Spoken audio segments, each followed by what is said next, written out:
Well, welcome to our candidate interview featuring Ashley Spaulding, who is a candidate for the USD 232 School Board Member Position 2. I am Natalie Bright, and I am assisting the Johnson County Public Policy Council with conducting today's candidate interview. This council is a collaborative effort of 10 chambers of commerce in Johnson County, which represents more than 5,000 businesses, developed these particular questions with a focus on business and community issues. But before we get started, Ashley, I want to give you an opportunity to provide a little background about yourself and why you're seeking to run again for the USD 232 School Board Position 2. Great. Thank you, Natalie. I appreciate your time today, and I appreciate the opportunity to speak with you.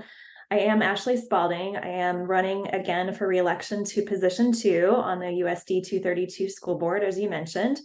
I am the current president of the school board. My first term began in January of 2020, and I was elected in 2021 to be the vice president of the school board, and then elected to be president of the school board in 2022. And I was just reelected to be president for a second year by my board colleagues just this past summer. So my family's lived in the district for 15 years. And we've been incredibly thankful for the education that both of our kids have received through USD 232. I've been active as a community member and as a parent with the school district for about 12 years, ever since my daughter started kindergarten. And I've been involved with the PTA. I've been involved with site council at both elementary and middle school levels. And then I moved on to the district site council, and then eventually became a school board member after that. I've been in the buildings a lot as both a parent and a school board member. And as I said, I have so much gratitude for our educators and for our school district and the education that my kids have received. So I just love the opportunity to serve our district, and I'm excited about the opportunity, hopefully, to continue serving for the next 4 years. We do also have a new superintendent who our current board hired this past summer. That's one of the biggest things that a school board, I would actually argue, the biggest thing a school board can do is hire a new superintendent, the most important job we do. And we had a fantastic superintendent, and he has been replaced by an equally fantastic individual, Dr. Corey Gibson. And so it's important to me, as part of that hiring process and being in a pretty essential part of that hiring process, it's important to me to help set Dr. Gibson up for success as he takes over leadership of our amazing district. Well, Ashley, thank you so much. If you're ready, we'll turn to the questions that we have. Great, thank you. Okay. All right. This one should be pretty easy. With all of your experience as a school board candidate, what are your top 3 policy issues? Natalie, I assume you all are kind of talking maybe about top 3 priorities when you say policy issues. So I'm going to answer in that regard. My biggest one would be retaining our teachers and staff. We all know that education has not been an easy field to be in particular these past several years since the pandemic. And a lot of people have chosen to leave education and pursue different careers, different life paths. And we do have the most amazing educators in USD 232, the most amazing staff who genuinely care about our students and our families. And so really retaining the individuals who we have who are employed by the district is a huge priority for me. Safety of our students and staff is another one of my priority areas. We are constantly evaluating with district administration as a board what our safety and security measures look like and where we can be improving those. And so we're evaluating and reevaluating constantly as things change, and trying to make sure that our school environments and our buildings are as safe and secure as possible for everybody who is in them every day. And then special education funding is another priority area for me, and really advocating for increased special education funding. Our legislature, quite frankly, does a really poor job of funding special education. They are supposed to fund 92% of the excess that school districts have to cover. And our legislature generally hovers around funding about somewhere in the high 60s to low 70% of that, which is not okay. Our special education students deserve absolutely the best education possible. And without that funding, it's difficult for school districts to do as much as we can possibly do. So we absolutely do pull funding from other areas to support special education, but we really need our legislature to step up. And that's one of the areas that I've advocated for in the past and will continue to do so. Well, that's a great segue into the next question. And what are your thoughts on that K through 12 education funding? It is a great segue, unintended segue, but yes, great nonetheless. So special education, as I just mentioned, is grossly underfunded, and it has been grossly underfunded year after year. And our legislature continues to not make changes around that. And something needs to be done, because that should not fall solely on school districts to cover that from other financial buckets, if you will. So again, that's my biggest priority when it comes to school funding. Education funding in general, not talking about our special education population. And when we talk about special education also, we're talking about a wide spectrum of students who are affected by that. We're talking about students who are in our gifted and talented programs, and students who do have learning difficulties, and who are, in our other special education programs. So it does really touch, our SPED funding really does touch a number of students. It's not just a particular pocket. And even if it was, it still needs to be funded better than it is. General education funding in general, though, needs to be more of a priority for our legislature as well. We all know that educators and those who work in education are not paid what they deserve. They're some of the hardest working people who wear the most hats of anyone we could possibly know. And we need to be able to compensate them appropriately and compensate them for the work that they do and the value that they provide. They are truly educating and shaping our future generations, and we need to be able to compensate them for that. And it's hard as a board. We do look for areas where we can cut back so that we can compensate our teachers and staff more appropriately and more adequately. But there are times when our hands are tied too, based on the funding that we receive from the state. So I just think all across the board, we need to look at education funding in general, and that starts with our legislature. Okay, let's talk a little bit about accountability and the measures for student performance. When you focus on post-secondary success and career readiness, do you believe the district is meeting the expectations for that student achievement? I do believe we are. We are one of the highest performing districts in the state of Kansas. We are fortunate to have educators who are just top notch, who do so many wonderful things with our students in all areas.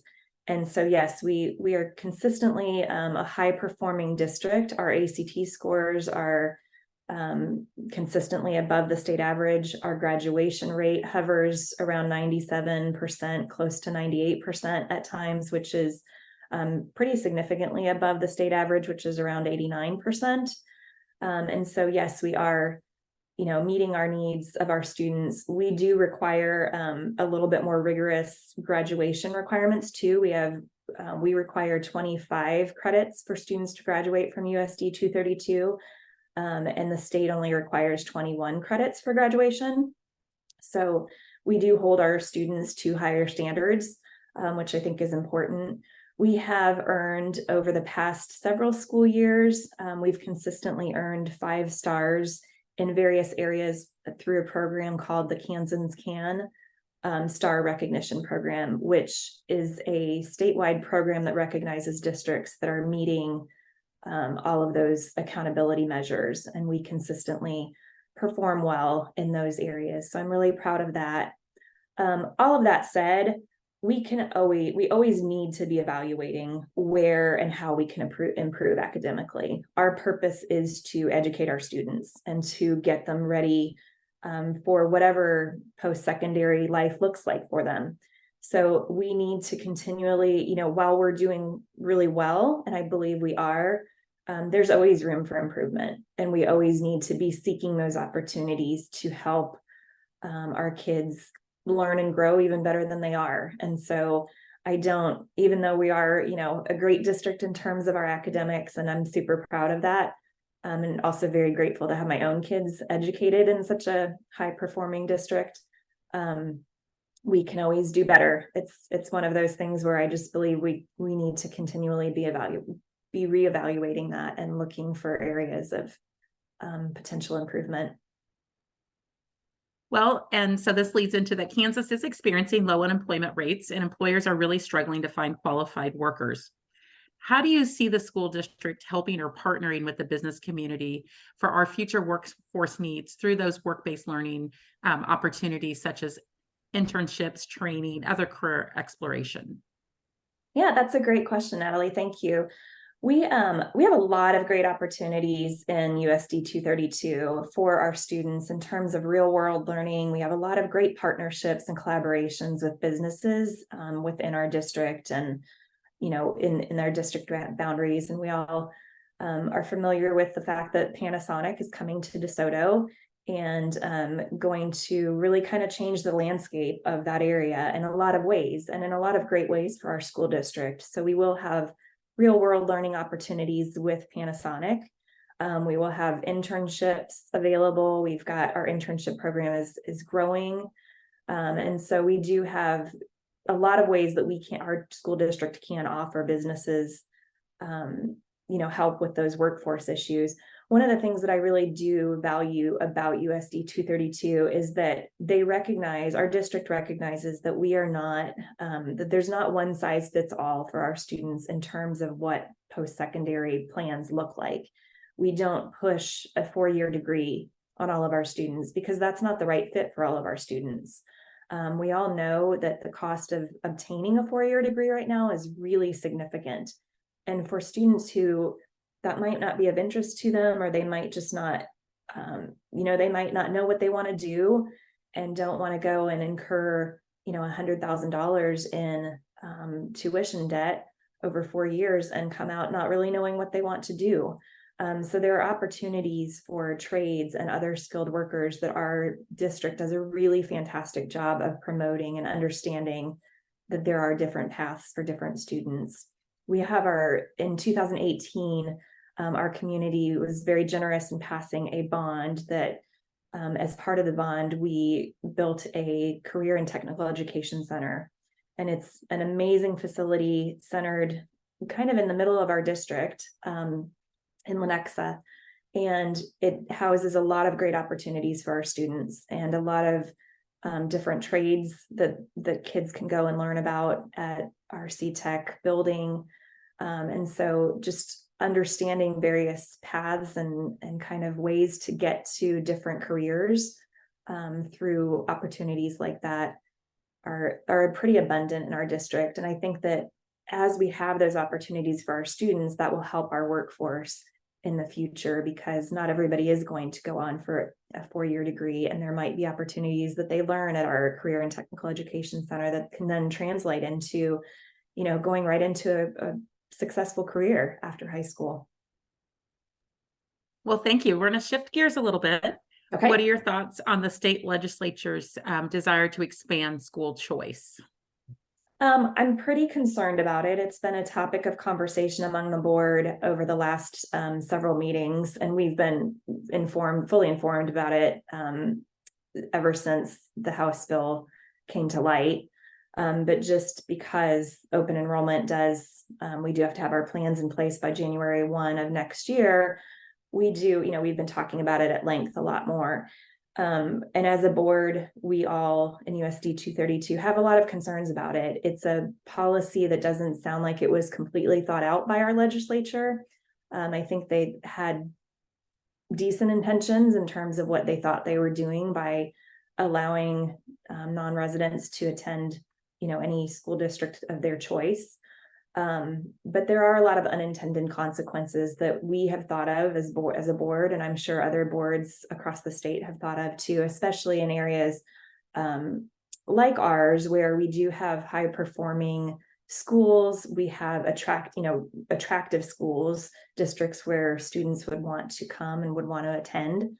And so really kind of figuring out all the logistics around that and managing this whole process. The state is not providing school districts any additional funding to manage just all the implications that might come about from open enrollment. Just even from a scheduling standpoint, all of those logistics. So we're being tasked with, having to figure all of this out, and also having to figure out how to staff all of, even just getting kids enrolled and all of the additional logistics around that. So that's a challenge for our school district. It's a challenge for any school district where staff are already really stretched thin. And so to add one more thing to their plate, and a pretty big thing, is very concerning to me. I think there are a lot of questions. We've had a lot of questions as a board that don't have answers right now. And so, we're kind of left a little bit feeling like we're in the dark by our legislature, that we're being asked to make decisions around open enrollment without being provided sufficient information, in my opinion. It feels also like, there could be loopholes in the planning in the House bill that could open districts up to some legal challenges, which is concerning as well. And again, going back to the special education funding, we're already underfunded. All districts are already underfunded when it comes to special education. And so now we're going to be asked to take on students who are not residents of our districts, and having to figure out, really making sure that we provide for all of our students. But it's hard when we're already underfunded then to take on additional students. And obviously funding comes with those additional students, but it's not all about the funding. It's about making sure we have all the resources in place, and that all of our teachers and staff have all the resources in place to handle the additional students, and to give everyone an opportunity to receive the best education possible. So I have a lot of concerns around this. I know a lot of parents have a lot of concerns around open enrollment.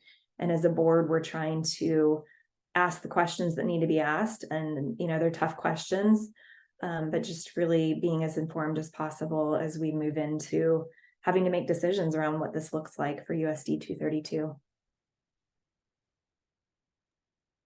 Okay, thank you. Well, you mentioned it a little bit, the big announcement that Panasonic is coming, and it will impact the USD District 232. There is an expected increase in revenue that will be coming your way. Where do you think those revenues as a school board should be invested to reduce school bonds, increase wages for employees, increase training for students that will be entering the workforce? They're just a few examples, but what are your thoughts on how that anticipated revenue should be invested back into the district? Yeah, that's a good question. And we don't know what that revenue is going to look like. So, this is very hypothetical, of course. And anytime, though, that we might have an opportunity as a district to receive additional funding, I'm going to keep going back to a theme that has kind of hopefully been present throughout this interview, is just retaining our amazing teachers and staff. Really making sure they have the resources that they need to educate our students properly. And it all goes back to our staff, because our students are first and foremost in my mind, and taking care of them and educating them properly is our main goal. But they can't be educated properly if our teachers and staff don't have the resources that they need, and if they don't feel supported, and if we can't retain our amazing staff. So that's my number one place where I would, if we had, an abundance of, or any sort of increase in revenue to the district, that would be where I would put it. And also not only retention, but just recruiting staff, teachers and staff, especially in areas of high need. We do have a lot of need around special education. Again, that's, another theme of my interview here, is just our needs for special education. Not only for funding, but just for staff in that area as well. So those would be my priority areas if we received additional revenue. Well, what do you think is the greatest challenge facing the district? I think we have a couple challenges, so it's hard to kind of nail it down to the greatest, perhaps, but we did just talk about Panasonic, so I'll kind of segue into Panasonic. We don't know what that's going to look like for our district. We don't know there are just a lot of unknowns. There are a lot of great things that we do anticipate will come from them joining the DeSoto community. And I mentioned some of those before in the form of real world learning opportunities, internships, and that type of thing. But at the same time, we don't know what that growth is going to look like in terms of the overall impact on our district. We don't know what it's going to look like on enrollment. And we are working with a firm, an outside firm, to make sure that we look at enrollment numbers and anticipated growth from Panasonic ahead of time. So we're being strategic in that area, which I very much appreciate. But that's just, it's a challenge because there are a lot of unknowns around that. Not necessarily bad unknowns, just unknowns. And then the other thing, with Panasonic, we will have to likely as a district compete with them, particularly for classified positions. And so as a board, really continuing to look at ways to compensate all of our employees, but our classified employees as well, to make sure that we're competitive, when it comes to positions now that we have, quite frankly, a brand new industry in our neighborhood that's going to be our competition for jobs. So that's a concern. And then just in general, I've talked a little bit about the climate of education, these days, since the pandemic. And this is not unique to USD 232. This is a nationwide problem, I will say, that education just is not what it used to be. It's not the career, the field that draws people like it used to, understandably, because so much is asked of our teachers and staff in education. And again, goes back to compensation. We all know that they're undercompensated. So it's just it's a challenging climate. And I think the pandemic really was a big turning point when it comes to education. So that's, I think, one of our greatest challenges is really making sure that we are aware of that climate and how it impacts our teachers and staff, and trying to do everything we can to retain them. Okay, last question. What makes you uniquely qualified to serve again on the USD 232 school board, and what most distinguishes you from your opponent? That's a great question, Natalie. Thank you. As I said, I've served the district for 12 years now, more than 12 years now. I've been involved at every level. So I've served, like I said, I've served on the PTA, I've served on site councils at both elementary and middle school and the district. I have served on the Special Services Advisory Committee. I'm highly involved in our Education Foundation, which I'm super proud of. It's a relatively new foundation, it's still in its infancy, and I'm really proud of the direction that the foundation is going and pleased to be a part of it. Obviously, I've been on the school board for almost 4 years now and have held leadership positions for a good portion of my time on the board, and I'm proud of that as well. And I appreciate the faith that my fellow board colleagues have put in me to elect me to those leadership positions. So I do have a lot of experience in our district, both as a parent and as a board member. I've spent a lot of time in our buildings, just as a parent and as a board member. I've been to, everything from school parties to fall festivals and back to school nights and all of those things as a parent. And my kids have had I've had the wonderful opportunity to be educated from kindergarten all through high school. So I have a freshman and a senior in high school right now, and they have both gone all through the district from kindergarten on up. So I've had the opportunity to be involved at every level, and meet teachers and staff at every level, and really develop some good relationships with them as a parent. And then that translated well, I think, to me being a board member, and just kind of having some of those relationships already established. And one of my favorite parts of being a board member is I've had opportunities to get out to our schools, and just kind of see, it's not at all, I don't want to come across at all like it's like I have a great understanding of what it means to be an educator from spending an hour in a school building, because I don't by any means. But it's also one of my favorite things of this role, just getting to see what they do and getting to see them interact with their students and how genuinely much they care about their students. And it's such a great feeling as a parent, but also just as board members, we have to look out for 7,400 children. I'm not making decisions for my 2 children. I'm making decisions that impact 7,400 kids and 1,000 teachers and staff members every day. And so, getting out into those buildings and seeing some of those interactions and seeing just what our teachers and staff do with those kids and how much they truly care about them and their success has been just, again, one of the most amazing parts of this role for me. So I do have, those connections.